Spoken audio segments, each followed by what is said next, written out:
नमस्कार students, my short hand में आपका स्वागत है। आज की डिक्टेशन 100 वर्ड प्रति मिनट की गति से तैयार की गई है। डिक्टेशन से संबंधित मैटर और उसकी आउटलाइन आपको डिस्क्रिप्शन में दी हुई लिंक पर क्लिक करके आप प्राप्त कर सकते हैं। ऐसी ही वीडियोस आपको और मिलती रहे, इसके लिए मेरे यूट्यूब चैनल को आप सब्सक्राइब करें, लाइक करें और शेयर करें। डिक्टेशन स्टार्ट होने में अंतिम 5 सेकेंड।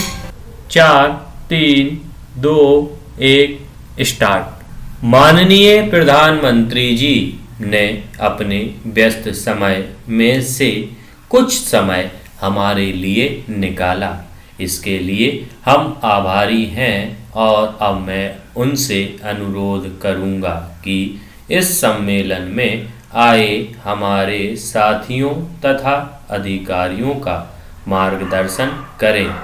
गृह मंत्री जी के स्वागत भाषण के बाद प्रधानमंत्री जी श्री राजीव गांधी ने दृढ़ और विश्वास भरे शब्दों में सम्मेलन में उपस्थित अधिकारियों को संबोधित किया। संक्षेप में उन्होंने कहा कि भारत में बहुत सी भाषाएं बोली जाती हैं, लेकिन हिंदी को सबसे ज़्यादा लोग समझते हैं और बोलते हैं। इसलिए हिंदी को हमने राजभाषा बनाने के लिए चुना है। यही नहीं, हिंदी का एक अपना इतिहास भी है और हमारी यह कोशिश रहेगी कि देश में सब लोग हिंदी बोलने और समझने लगें। इस दिशा में काफ़ी काम भी हुआ है, लेकिन जैसा कि अभी गृह मंत्री जी ने कहा है कि जिस गति से और जिस तेजी से काम होना चाहिए था, शायद नहीं हो पाया है। पैरा कल हमारा एक दूसरा सम्मेलन हुआ था, उसमें भी कई मुद्दे उठाए गए थे।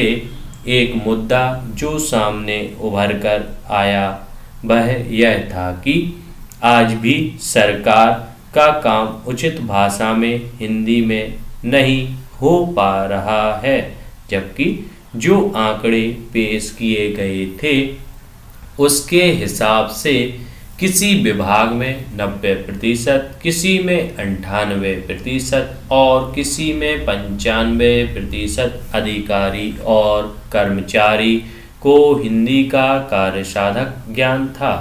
हमें यह सोचना होगा कि ऐसा क्यों हो रहा है।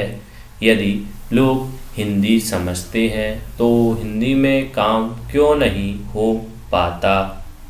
क्या हमारे आंकड़े केवल प्रोत्साहन भत्ता लेने के लिए ही हैं? यदि हिंदी का प्रचार होना है और हिंदी में काम होना है तो हमें अच्छी तरह से हिंदी की जानकारी करनी होगी, खासकर जब कानूनी काम और संसद का काम होता है। हमें यह भी सोचना होगा कि हम किस कारण से इस दिशा में पीछे रह गए हैं, कहाँ पर हमने ध्यान नहीं दिया और उसे ठीक करने के उपाय भी सोचने होंगे।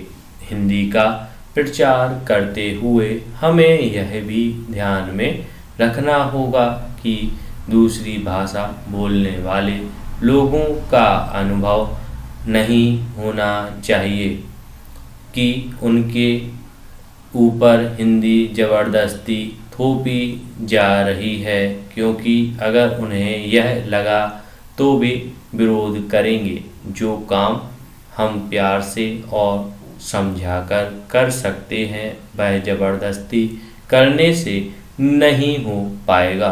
इस बात को अच्छी तरह से समझकर ही हमें हिंदी का प्रचार करना है। साथ साथ हमें यह भी देखना है कि भारत जैसे बड़े देश जिसमें इतनी भाषाएं बोली जाती हैं, वहाँ यह भी आवश्यक है कि एक भाषा ऐसी हो जिसे सब लोग समझें और जो पूरे देश को एक सूत्र में बांध सके।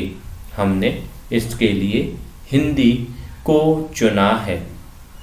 धन्यवाद स्टूडेंट्स। डिक्टेशन यदि आपको पसंद आई है तो इसको लाइक कीजिए, अधिक से अधिक शेयर कीजिए, चैनल को सब्सक्राइब कीजिए और अपने फ्रेंड से भी इसको सब्सक्राइब करवाइए।